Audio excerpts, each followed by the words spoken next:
Глава 861. Возвращение в секту дрейфующего облака. Я не заинтересован в культивации до такой степени, чтобы стать монстром, сродни тому высшему демону, холодно ответил Хань Ли. Немного помолчав, монарх расщепления души сказал: «Малыш Хань, ты думаешь, что все высшие демоны превращаются в монстров?» «Что значит старший? Хочешь сказать, что после того, как я превращусь в высшего демона, я не стану монстром? Я смогу сохранить человеческий облик?» «Ты все неправильно понял. Согласно записям, которые я читал, дьявольские культиваторы, которые восходят к царству демонов, могут присоединиться к званию высших демонов, но они сохраняют свой человеческий облик. Разумеется, если ты используете дьявольскую технику, чтобы изменить свое тело, все иначе. В конце войны между древними культиваторами и высшими демонами была небольшая часть культиваторов, которых соблазнили высшие демоны, в результате чего они полностью слились с дьявольской ци. С этими культиваторами, вступившими в ряды высших демонов, финальная битва только усилилась. Говорят, что люди, которые стали демонами, сохранили свою внешность и интеллект, но, став высшими демонами, никто не знал о том, что было после.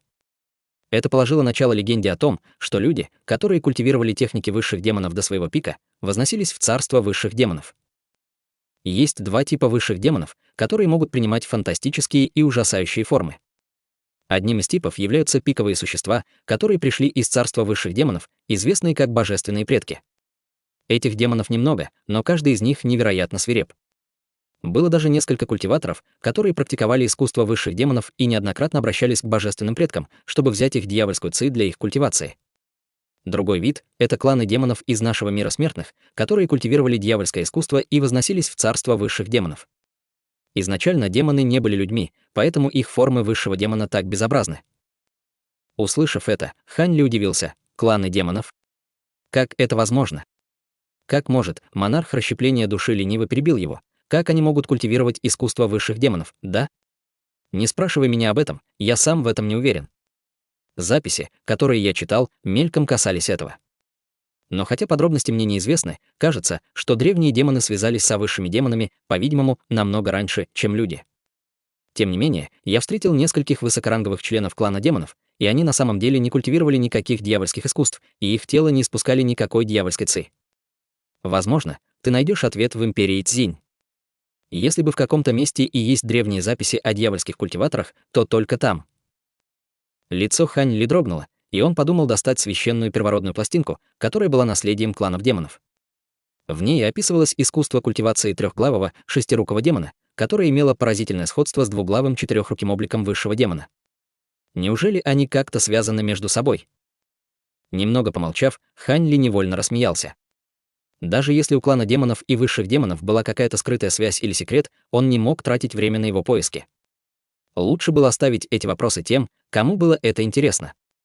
Кроме того, священная первородная пластинка была частично разрушена, да и Хань Ли совсем не было никакого дела искусства дьявольских культиваторов. В конце концов, он не знал, сколько времени ему понадобится для культивации искусства меча лазурной сущности до завершения. Кроме того, поскольку эти техники имели какое-то отношение как к высшим демонам, так и к кланам демонов, человек совершенно не мог их культивировать. Хань Ли покачал головой и отбросил вопрос в глубину души, сосредоточившись на разговоре. Затем он прямо сказал: «Тебе не нужно беспокоиться о твоей великой марионетке. Я помогу тебе в сборе материалов независимо от того, пойду ли я в империю Цзинь. Тем не менее, ты сказал, что техника изготовления веера семи огней был почти завершена около 2 лет назад. К настоящему времени она должна быть полностью закончена. Так что можешь отдать мне ее сейчас. Я скучаю по 2 своим летающим мечам и не могу использовать формацию мечей. Мне срочно нужно невероятное сокровище». За годы, которые они провели в заключении в остаточном измерении, Хань Ли и монарх расщепления души сдружились в некотором роде. Их отношения стали глубже и дружелюбнее, и их можно было считать наполовину друзьями, наполовину мастером и учеником. Монарх расщепления души сказал прямо: «Я заменил исчезнувшие материалы в веере семи огней для тебя, но я не осмелюсь утверждать, что есть шансы на его успешное изготовление. С этой техникой изготовления веер стоит назвать веером 3 огней. Изначально для его изготовления требовался 81 материал огненного духовного элемента, а я заменил его на 31.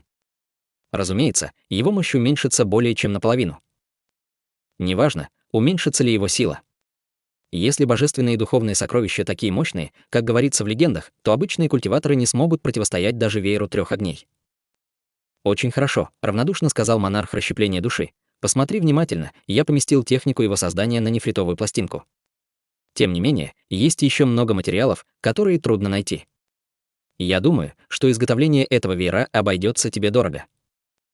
После этого бамбуковая трубка на спине Ханли открылась, и выскочила белая нефритовая пластинка. Ханли схватил ее и медленно погрузил свое духовное чутье.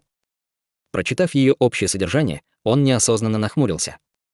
Затем монарх расщепления души лениво сказал: другие материалы займут немного времени вместе, и ты сможешь изготовить другие, но перо небесной янской птицы и чешую алого пламенного дракона найти невозможно. По крайней мере, я не слышал о каких-либо доступных материалах, которыми можно было их заменить. Эти конкретные материалы невозможно найти в небесном южном регионе. Когда в прошлом я совершал поездку в империю Цзинь, я видел молодую женщину из Янского дворца, которая летела на небесной янской птице. Я уверен, что даже если птица больше не существует, должно остаться несколько материалов. Ты должна взглянуть на них. Что касается алого пламенного дракона, тут уж как повезет. Тем не менее, ты сможешь легко решить эту проблему, если отправишься в империю Цзинь. Хань Ли фыркнул и беспомощно сказал: ты все еще хочешь, чтобы я отправился в империю Цзинь? Хех. Конечно. Как только ты совершишь туда путешествие, ты узнаешь, почему она известна как священная земля культиваторов. Великая империя Цзинь известна как сердце всего мира культивации. Приняв решение, Хань Ли сказал: хорошо. Но я должен кое-что сделать прежде, чем покину государство Дунъюй. Мне нужно взглянуть на окраину долины падения демонов. Что ты собираешь там делать? Тревожно спросил монарх. Не волнуйся, я не планирую входить в долину. Ты помнишь высший дьявольский труп? Прежде чем меня втянуло в пространственную щель, я использовал секретную технику. Конечно, мне нужно посмотреть, остался ли он в долине и смогу ли я его призвать. Ханли замолчал и внезапно увеличил скорость, разрывая небо лазурной полоской света. Влетев в провинцию Чан, Ханли сразу же направился к горе Тысячи Хребтов и достиг входа в долину падения демонов. Пробыв там целых 2 дня, он смог определить местонахождение высшего дьявольского трупа дьявола в долине. Тем не менее, казалось, что он где-то в ловушке. Неважно, какое заклинание использовал Ханли, он не смог вытащить его за пределы долины. Ханли долго колебался, а затем покинул это место.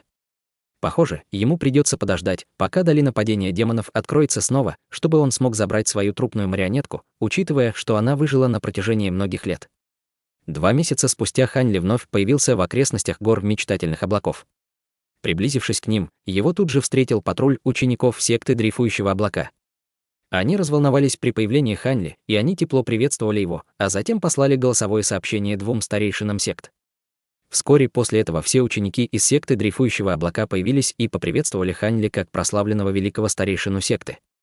Во главе этого приветствия были Луло и старший боевой брат Чен. Они были в восторге, увидев Ханли, и поспешно проводили его обратно в секту, отправив учеников заниматься своими делами. Все 3 пошли в главный зал секты дрейфующего облака и сели. Затем старший боевой брат Чен взволнованно сказал: «Младший боевой брат Хань, я знал, что с твоими способностями с тобой ничего бы не случилось. Но раз ты выжил, почему ты не вернулся в секту раньше? Ты доставил нам немало беспокойства». Луло улыбнулся и радостно сказал: «Верно. Если бы младший боевой брат Хань вернулся раньше, он бы смог избавить нас от многих забот. Старшие боевые братья ошибаются. Я был в ловушке в остаточном измерении и совсем недавно смог выбраться оттуда. Я вернулся, как только смог». Хань сжал губы и показал выражение беспомощности. Несмотря на это, мы рады, что младший боевой брат Хань вернулся живым. Теперь, когда я думаю об этом, я никогда не благодарил тебя за спасение моей жизни. Если бы не младший боевой брат Хань, я бы наверняка погиб. Старший боевой брат Чен встал со стула и глубоко поклонился Ханьли. «Это пустяки», — улыбнулся Ханьли и сказал искренним тоном. «С тех пор, как я вошел в секту дрейфующих облаков, старший боевой брат Чен относился ко мне хорошо. Когда я увидел, что ты в опасности, как я мог не спасти тебя? Разве простая доброта может сравниться с тем, что ты спас мою жизнь? Ах, да, я уверен, что младший боевой брат Хань все еще беспокоится о сестре Наньгун. Пожалуйста, будь спокоен. Она все еще в безопасности и здорова во льду». Услышав это, Ханьли глубоко вздохнул с облегчением. В этот момент Луло на мгновение взглянул Ханьли и, казалось, не поверил своим глазам. «Младший боевой брат Хань, ты вошел в среднюю стадию зарождающейся души. Когда это произошло? Это действительно немыслимо. Тебе повезло в долине падения демонов.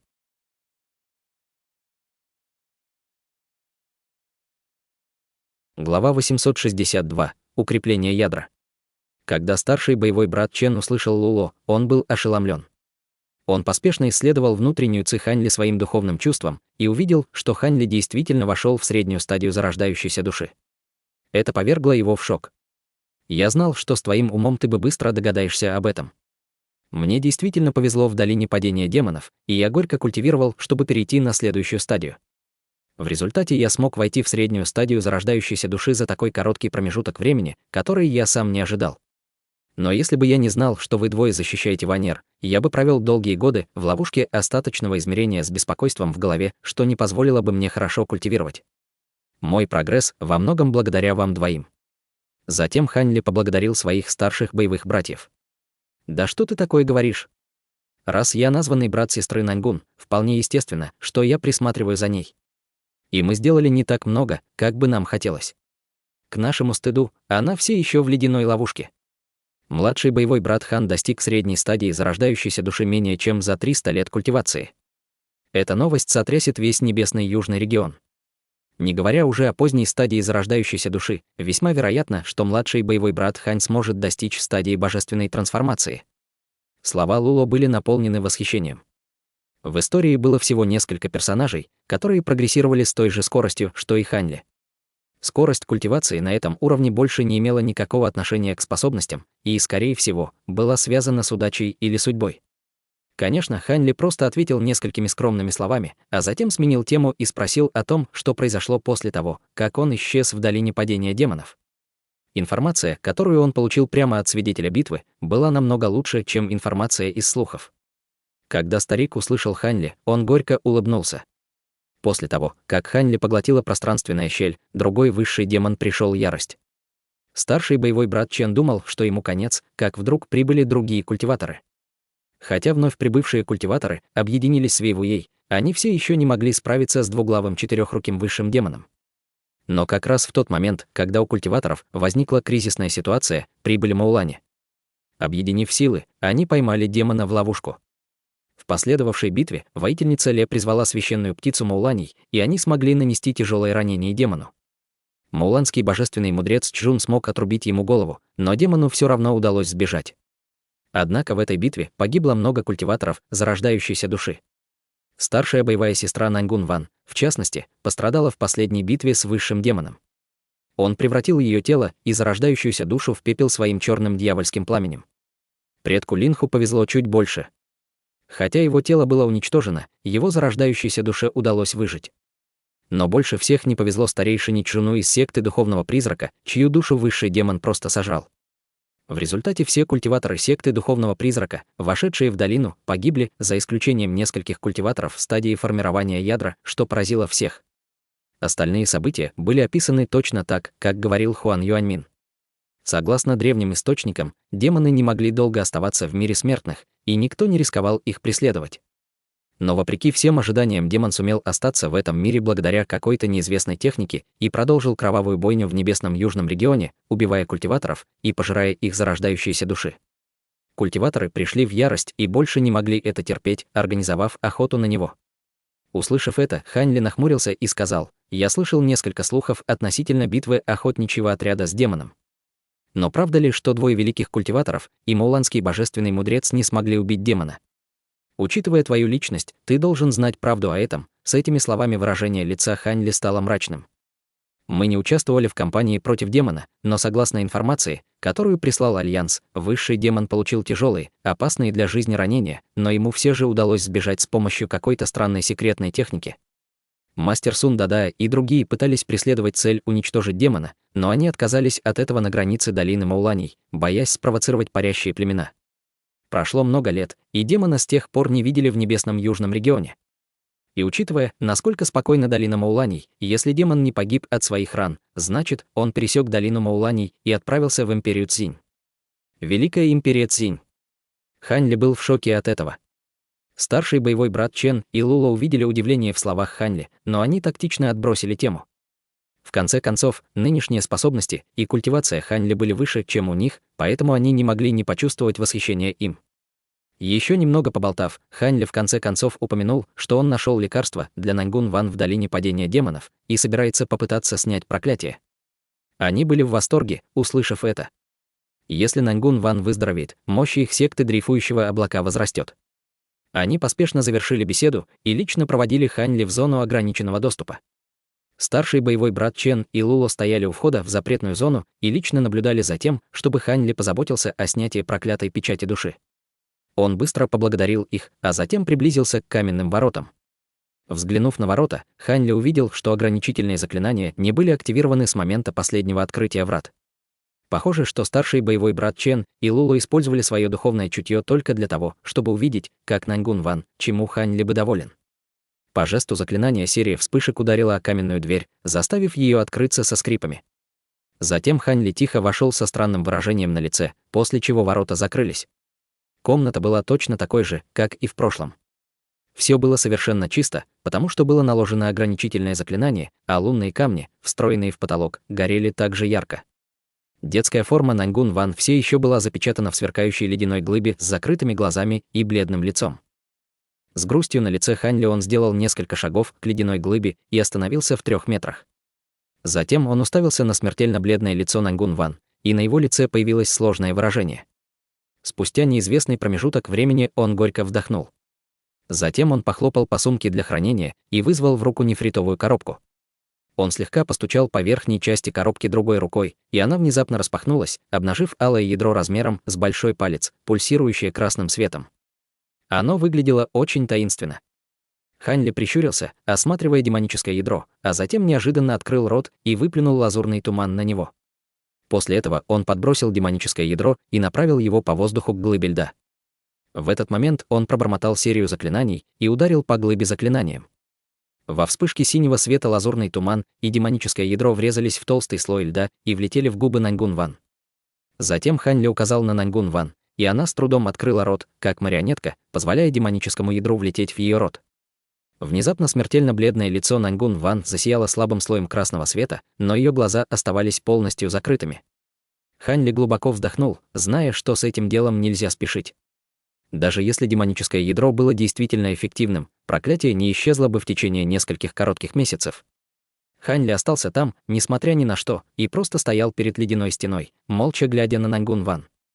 По какой-то неизвестной причине в его памяти появилась захватывающая дух сцена, когда он впервые увидел ее. Время шло медленно, но Хань Ли не сдвинулся с места. Через некоторое время Хань Ли спокойно вышел из уединенной комнаты и снова закрыл ограничения. Все еще охраняя пещеру снаружи, старший боевой брат и Луло задали несколько вопросов, но Хань Ли просто улыбнулся и сказал, что ему придется подождать несколько дней и посмотреть, что будет с проклятием. Затем Хань Ли попрощался и улетел обратно в свою пещерную резиденцию, уставший от поспешного путешествия обратно в горы мечтательных облаков. Его пещерная резиденция осталась нетронутой, как и говорили его старшие боевые братья. Его наложница, Мупейлин, просто постоянно жила в горе, соседней с его пещерной резиденцией, и его старшие боевые братья присматривали за ней. Теперь она достигла стадии ложного ядра и была только на грани стадии формирования ядра. Хань Ли почувствовал, как его сердце взволновалось от этой новости, и вспомнил подробности искусства объединенной сущности. У Хань Ли было много лекарственных таблеток, которые могли увеличить ее шансы на успешное формирование ядра, и, учитывая ее исключительную способность, у нее была 70% вероятность безопасного формирования ядра, и если бы он искренне помог ей. Тем не менее, он не ожидал, что ему удастся прорваться через узкое место до средней стадии зарождающейся души без нее в долине падения демонов. Изначально он планировал, что Мупейлин будет культивировать эту технику в течение нескольких десятков лет, прежде чем он потребует ее жизненно важную инь, но этот план провалился. Он также мог бы использовать искусство объединенной сущности, чтобы преодолеть узкое место на поздней стадии зарождающейся души, но ему нужно было бы глубже овладеть техникой, чтобы использовать ее, не говоря уже о том, что женщина также должна была достичь поздней стадии формирования ядра. При обычных обстоятельствах было возможно, что он не сможет достичь пика стадии зарождающейся души даже за 300 лет. И в это время ему пришлось бы использовать Мупейлин, поскольку она культивирует искусство объединенной сущности. Поскольку искусство объединенной сущности было не близко к высокоранговой технике, она не смогла бы достичь поздней стадии формирования ядра за короткий промежуток времени без помощи лекарственных таблеток. С этой мыслью Хань Ли прибыл к своей пещерной резиденции. Когда он увидел перед собой море тумана, он улыбнулся и рассеял его, взмахнув рукавом, а затем спокойно вошел внутрь.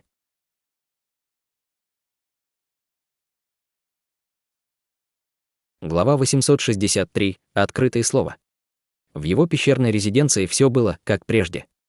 Даже часть черных золотых прожорливых жуков, которых он оставил для охраны пещеры, все так же неподвижно свисала в центре потолка главной зала, сгустившись в шар. Высшая божественная пальма и девятилистный духовный женьшень выглядели точно так же, как он их оставил.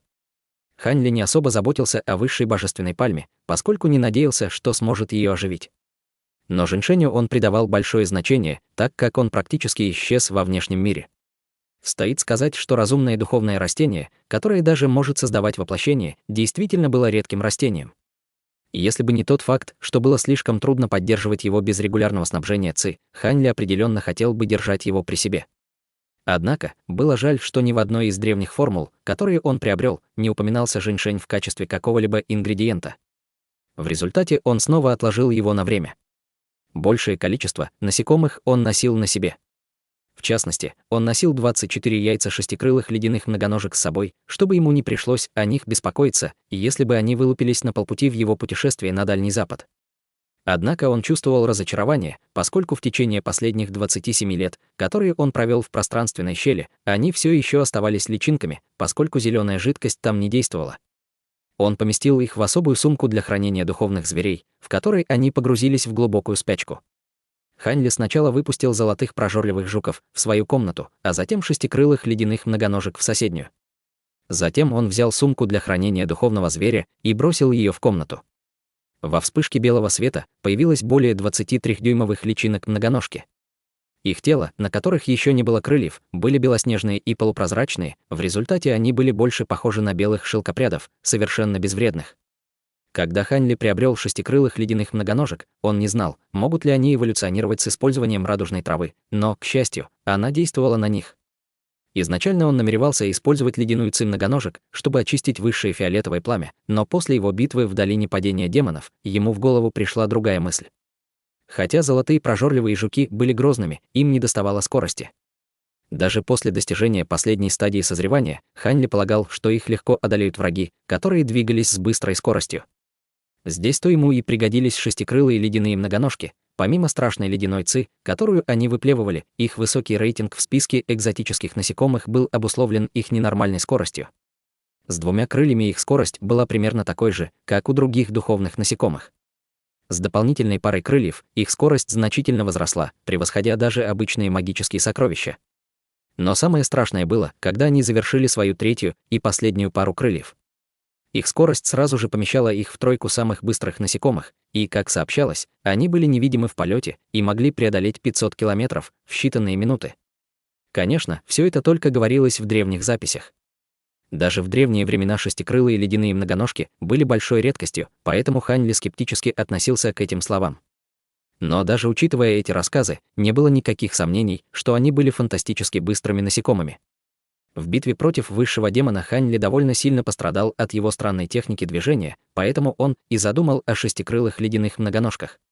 Стоит также упомянуть, что с дальнейшим созреванием шестикрылых ледяных многоножек Хань Ли мог бы улучшить высшее фиолетовое пламя. Задумавшись об этом, Хань Ли долго смотрел на личинок шестикрылых ледяных многоножек. Увидев, что они комфортно чувствуют себя в новой среде, Хань Ли почувствовал облегчение.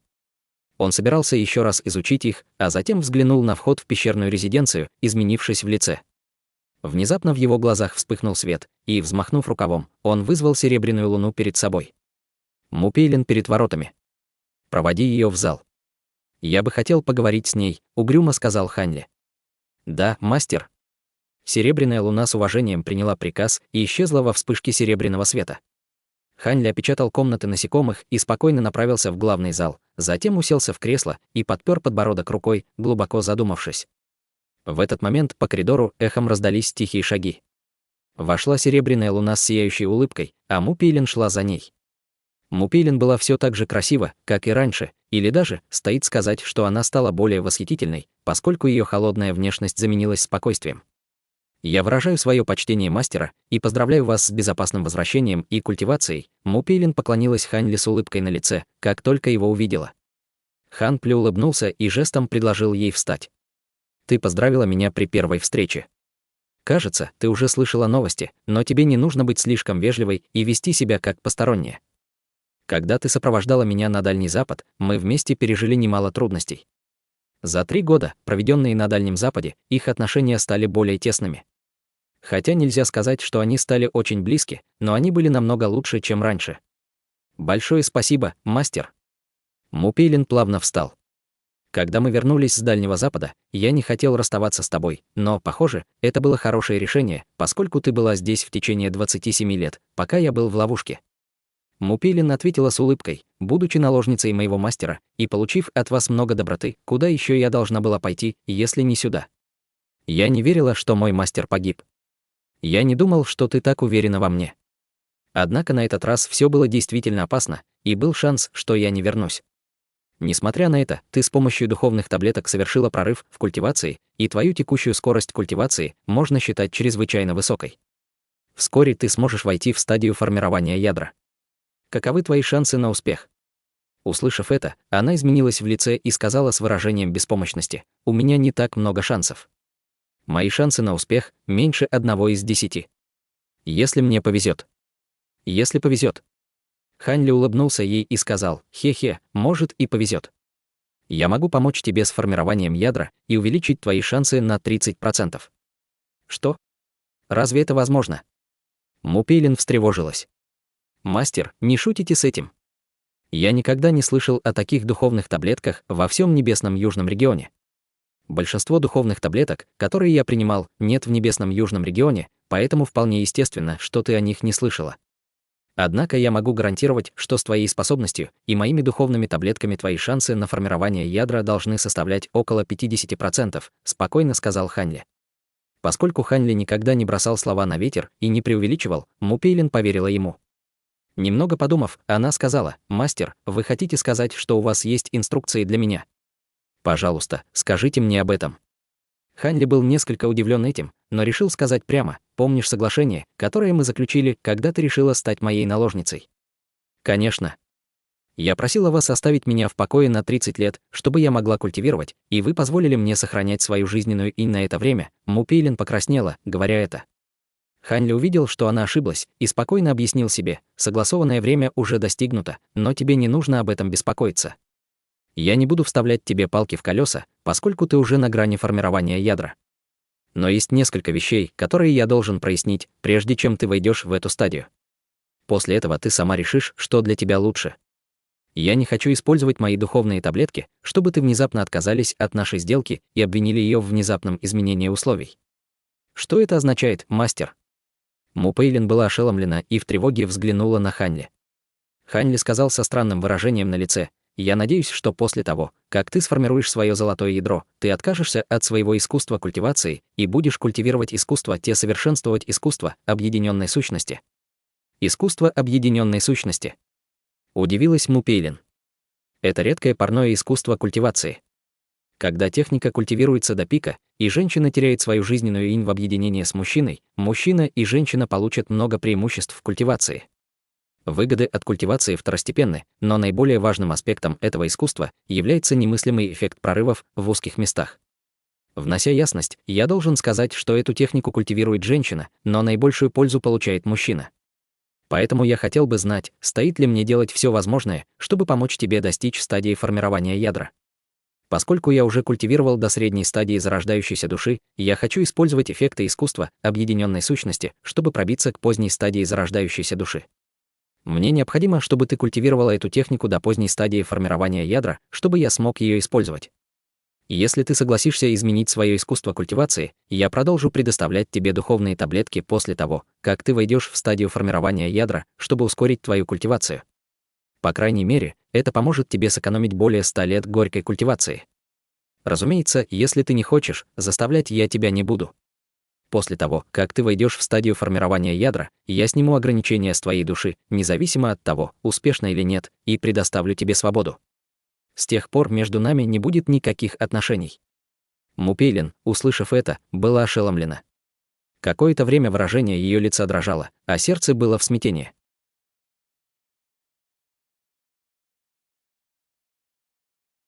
Глава 864. Приглашение. Ханли уставился на Мупейлин и медленно сказал: Поскольку женщина культивирует искусство объединенной сущности, она должна сохранить свою жизненную инь до самого конца, или все усилия будут напрасны. В результате я не позволю тебе выполнять свои брачные обязанности до тех пор, пока ты не достигнешь поздней стадии формирования ядра, сохраняя наши текущие отношения до тех пор.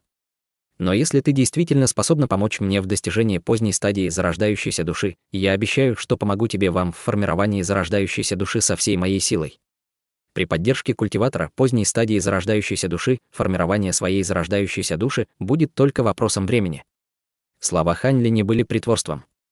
Если бы он действительно достиг поздней стадии зарождающейся души, он мог бы вырастить демоническую траву 8-го ранга, чтобы улучшить ее с помощью 9-листного духовного женьшеня, создав духовную таблетку, которая помогла бы в создании зарождающейся души. Как только он достигнет этой стадии, ему уже нечего будет бояться демонического зверя 8-го ранга.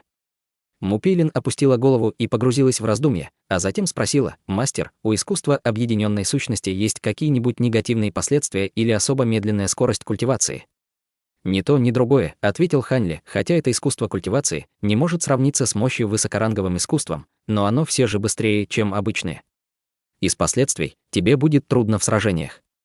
Женщина уставилась на Ханьли и спокойно сказала: «Раз так, я согласна следовать плану моего мастера. Я четко понимаю свои способности.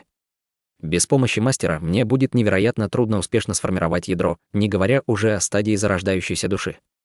Я очень рад, что ты согласилась. Поскольку мы провели некоторое время вместе, ты должна знать, какой я человек. Хотя ты всего лишь моя наложница, я не буду слишком требователен к тебе. Подготовь свой разум к формированию ядра. Я принесу тебе духовную таблетку, как только придет время», — спокойно сказал Ханьли, как будто уже знал результат. Мупейлин вежливо сказала: «Большое спасибо за милость моего мастера. Я верну вам вашу доброту в 1000-кратном размере. Я отплачу за это своей жизнью». Было очевидно, что Мупейлин искренне решила присоединиться к Ханьли, независимо от того, беспокоился ли он о личной выгоде. В конце концов, Ханьли имел власть на уровне 3 великих культиваторов Небесного Южного региона и относился к ней хорошо.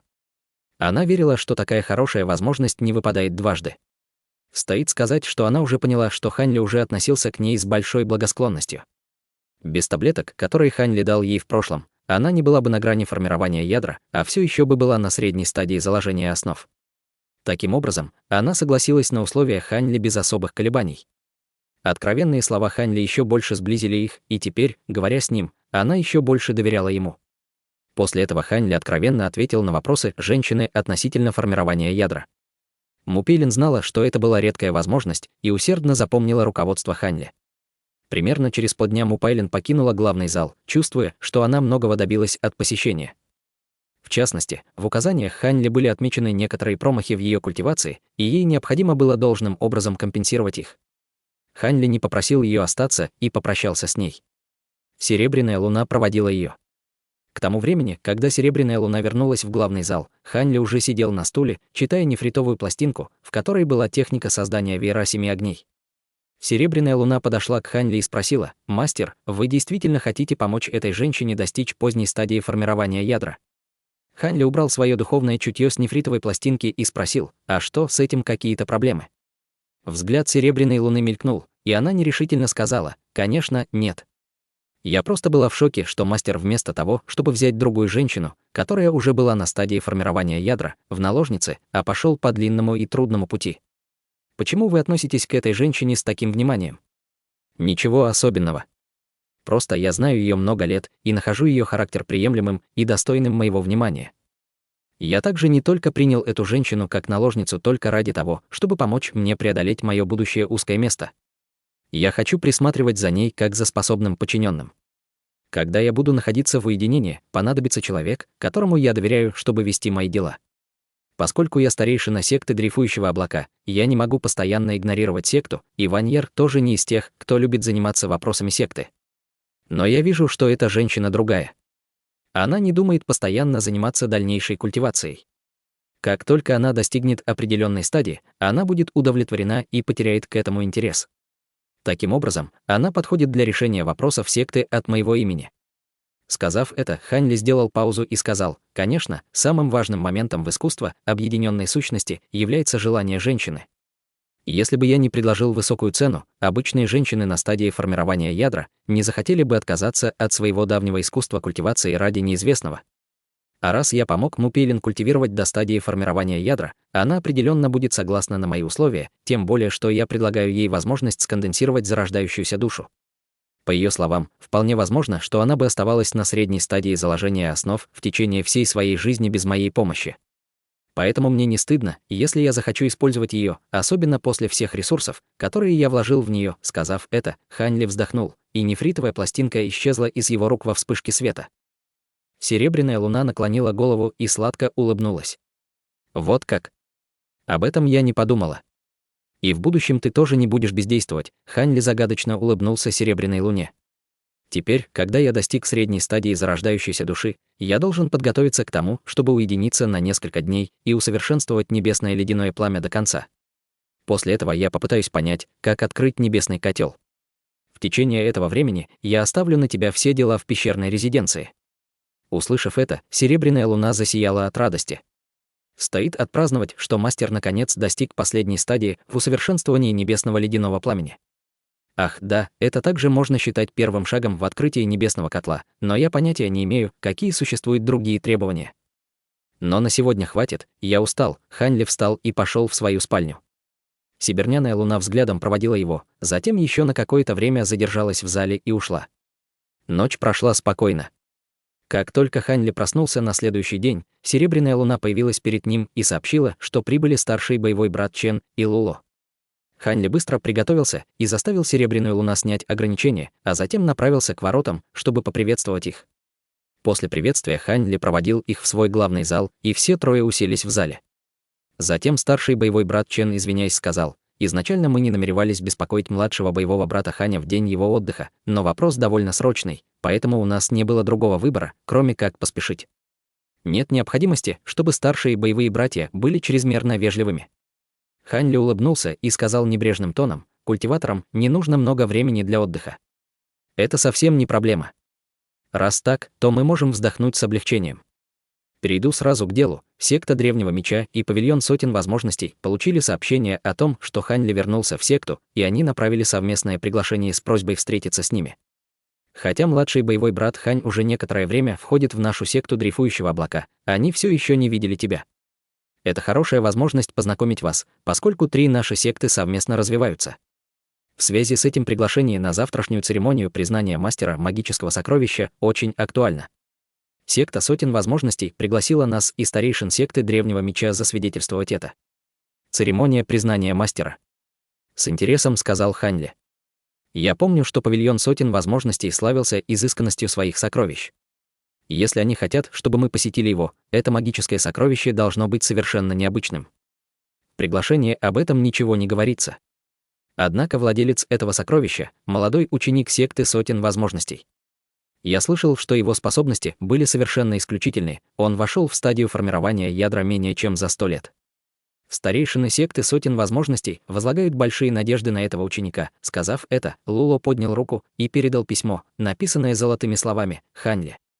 Ханли улыбнулся и посмотрел на письмо. Кажется, у него и правда исключительные способности, раз он вошел в стадию формирования ядра менее чем за 100 лет. Хорошо, завтра я отправлюсь вместе с вами. Мне тоже очень любопытно. Старший боевой брат Чен усмехнулся и сказал: «Здорово, что ты пойдешь с нами». Я слышал, что великий старейшина секты Древнего Меча, Цзинь Ухуань, также вышел из уединения. Если я правильно помню, он вошел в уединение на 80 лет на средней стадии зарождающейся души. Неизвестно, сколько он достиг. Великий старейшина секты Древнего Меча. С удивлением сказал Ханли и почувствовал, что встретиться с ним было бы весьма полезно. После этого он взглянул на старшего боевого брата Чена и напряженно нахмурился. «Старший боевой брат Чен, я только что осмотрел твое тело своим духовным чутьем. Разве ты не нашел продлевающие жизнь таблетки в долине падения демонов?» С тревогой спросил Ханли. Когда старик услышал Ханли, у него на лице появилась горькая улыбка. «Я также знаю, что произойдет. В лучшем случае я проживу еще 10 лет, а затем погибну. Хотя я нашел несколько сокровищ в долине падения демонов, ни одно из них не было таблетками, продлевающими жизнь, которые могли бы помочь мне избежать судьбу. Культиваторы, которые не могут завершить великий Да, со временем погибают и перевоплощаются. Мне не о чем сожалеть. Когда это произойдет, я передам секту вам, двум младшим боевым братьям». После этого выражение лица старика стало спокойным. Он был явно готов к своему концу.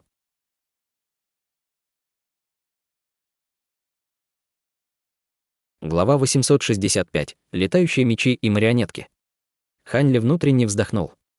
Хотя он приобрел много духовных растений в духовном эфирном саду, ни одно из них не могло продлевать жизнь.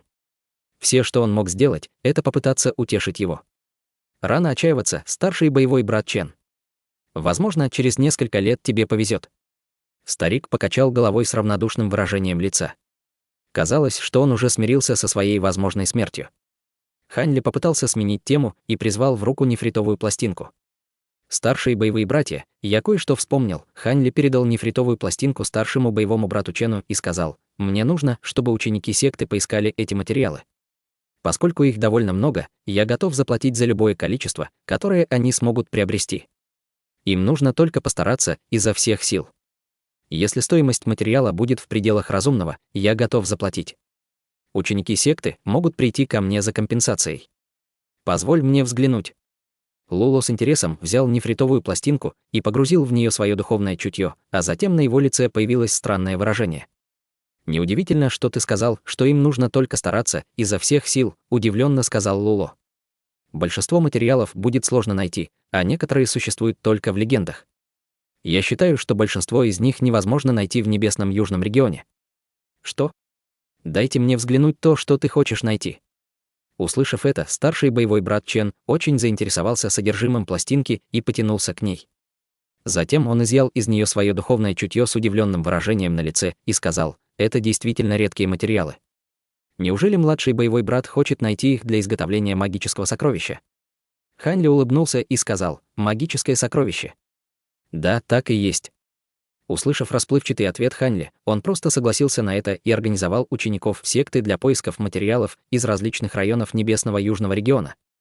Закончив, старший боевой брат Чен и Луло переглянулись между собой, и Луло передал выпуклую сумку для хранения Хань Ли. «Что это?» Хань Ли удивился, но неосознанно потянулся к ней. «Младший боевой брат Хань, может, ты забыл, что когда-то ученики секты собирали для тебя золотую эссенцию и другие редкие материалы? За последние несколько лет нам удалось найти лишь небольшой кусочек золотой эссенции, зато удалось собрать все остальные материалы. Сначала я хотел сделать тебе приятный сюрприз, но не ожидал, что тебе снова понадобится собрать материалов. Похоже, ты приобрел значительные навыки в создании магических инструментов», — сказал Луло с улыбкой. «Вам удалось найти кусочек золотой эссенции». Услышав это, Хань Ли обрадовался и поспешно взглянул в сумку. Там было большое количество материалов и кусочек золотой эссенции размером с грецкий орех. Другие материалы предназначались для создания древних кукол ранга зарождающейся души. Он бы сделал несколько штук, чтобы взять их с собой в долину падения демонов, если бы у него были материалы в то время. Мне нужны эти вещи. Большое спасибо, старшие боевые братья. Все эти материалы очень ценны, так что я полагаю, что вы потратили немало духовных камней, чтобы приобрести их. Как только Хань Ли собирался упомянуть стоимость, старший боевой брат Чен усмехнулся и махнул рукой. Эти предметы стоят несколько пустяковых духовных камней, но младший боевой брат Хань сражался от имени секты 2 раза во время вторжения мауланей. Вполне естественно выдать тебе компенсацию за заслуги. Пожалуйста, не стесняйся принять их. В таком случае я не буду вежливым. Хань Ли быстро улыбнулся и взял сумку без колебаний. Старший боевой брат Чен выглядел довольным от того, что Хань Ли не отказался от его предложения. «Ах, да, старший боевой брат Чен, когда меня втянули в пространственную щель, снаружи осталось 2 летающих меча. Ты их видел?» Хань Ли внезапно вспомнил это. Поскольку старик участвовал в том бою, он мог знать, что с ними случилось. Предвидя это, старик сказал с извиняющимся тоном: «Я сам хотел сказать тебе об этом. Тогда твои летающие мечи захватил высший демон. После, когда мы с ним сражались, мечей не было видно. Казалось, что демон не смог их использовать, потому что они были твоим собственным магическим сокровищем. Но сейчас проблема в том, что местонахождение демона неизвестно. Я боюсь, что твои летающие мечи будет трудно найти. У высшего демона». На мгновение Хань Ли изменился в лице. Это довольно неприятно, но что поделать? В конце концов, это мирские инструменты, я мог сделать еще. Я так и думал, выражение лица старшего боевого брата Чена смягчилось, и он сказал, у младшего боевого брата Ханя много летающих мечей. Потеря двух ничего не значит. Это, определенно, не стоит того, что искать высшего демона. Старший боевой брат Чен боялся высшего демона даже больше, чем Хань Ли.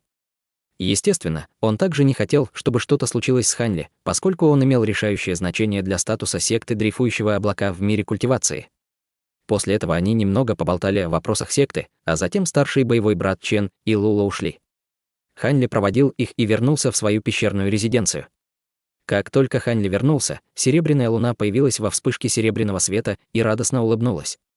«Мастер, вы приобрели еще кусочек золотой эссенции. Теперь вы сможете изготовить еще 2 меча, чтобы использовать формацию золотых мечей снова». Когда серебряная луна упомянула об этом, выражение ее лица стало мрачным. «Думаешь, это так просто?» Облачные бамбуковые мечи были изготовлены как набор магических сокровищ, а этой золотой эссенции недостаточно, чтобы изготовить другой. Даже если бы мне пришлось изготовить еще 2 летающих меча, чтобы заменить пропавшие, я бы не смог их так легко контролировать и использовать их для формации золотых мечей. Мне придется вернуть потерянные мечи. Серебряная луна тревожно сказала, хотя уровень культивации мастера вырос, высший демон все еще вам не ровня. Глаза Хань Ли мелькнули, и он снова сел, а затем сказала, я прекрасно знаю об этом. Я буду действовать, только если буду полностью уверен в победе. Я собираюсь искать демона до того, как открою небесный КТ или изготовлю веер 7 огней. Малыш Хань, не забывай о моей великой марионетке. Внезапно в голове Хань Ли раздался голос монарха расхождения души. Хотя высший демон — грозный противник, и если ты сможешь собрать достаточно материалов для моей марионетки, ее будет достаточно, чтобы защищать тебя. Казалось, он недоволен тем, что Хань Ли забыл о его марионетках. Хань Ли слабо улыбнулся, услышав это. Поскольку старший потратил столько усилий на разработку этой куклы, я положусь на тебя. Судя по тем редким материалам, которые нужны для ее изготовления, она должна быть исключительная. Однако старший никогда не говорил о том, как ее изготовить. Как я могу быть уверен в ней? Монарх расщепления души фыркнул и гордо сказал, не подгоняй меня. Пока ты не соберешь все нужные материалы, я ничего тебе не скажу. Однако я скажу, что эта марионетка будет такой же грозной, как и я в расцвете сил. Запомни. Такая грозная, как и ты в расцвете сил. Хань Ли был в шоке от его слов. Казалось, он не совсем верил ему. Что? Ты мне не веришь? Раздался раздраженный голос монарха расщепления души. Дело не в том, что я не верю, просто даже сам старший может только догадываться о силе марионетки, потому что ты разработал эту марионетку только в теории. Как и следовало ожидать от темпераментного характера монарха расщепления души, он рассмеялся и сказал, «Ты говоришь разумные вещи, но как я могу ошибаться в силе созданной мною марионетки? Тебе не нужно беспокоиться об этом». Хань Ли больше не обращал на него внимания и направился к его уединенной комнате. Несмотря на то, что он согласился присутствовать на завтрашней церемонии, он хотел, чтобы усовершенствовать как можно больше оставшихся нитей небесного ледяного пламени. После этого ему понадобится еще время, чтобы подготовить недавно приобретенные материалы, чтобы позже он мог создать 2 своих марионеток зарождающейся души. Во время своего пребывания в долине падения демонов он видел злых марионеток, которых контролировал даосист Небесный Кристалл. Хотя они не выстояли против высшего демона, их истинная сила была на уровне обычного культиватора на ранней стадии зарождающейся души, что уже было достойной восхищения. С этой мыслью Хань Ли вошел в уединенную комнату и вытащил недавно приобретенную сумку для хранения. Утром следующего дня Хань Ли вместе с его старшими боевыми братьями отправился к павильону сотен возможностей. Поскольку все 3 секты жили на одном горном хребте, они быстро прибыли на другую сторону гор мечтательных облаков, в павильон сотен возможностей. По дороге Хань Ли вспоминал, как бывал там однажды, прикидываясь низкоранговым учеником, и участвовал в испытании 3 сект. Он нашел эти воспоминания довольно забавными. Как только они покинули великую формацию секты дрейфующего облака, их встретили 3 культиватора формирования ядра, которые подлетели к ним и с уважением поклонились. «Приветствуем, старшие. Мы ожидали вашего прибытия по приказу наших боевых дядей», сказал старик, который был впереди остальных. Он приветствовал их, а за ним последовали 2 других культиваторов. Старший боевой брат Чен улыбнулся и спокойно сказал, «Незачем быть столь вежливыми. Просто проводите нас, куда нужно». Хань Ли посмотрел на старика и загадочно улыбнулся. Этот был старик Мэн Фу, который председательствовал на испытании Ассамблеи мечей.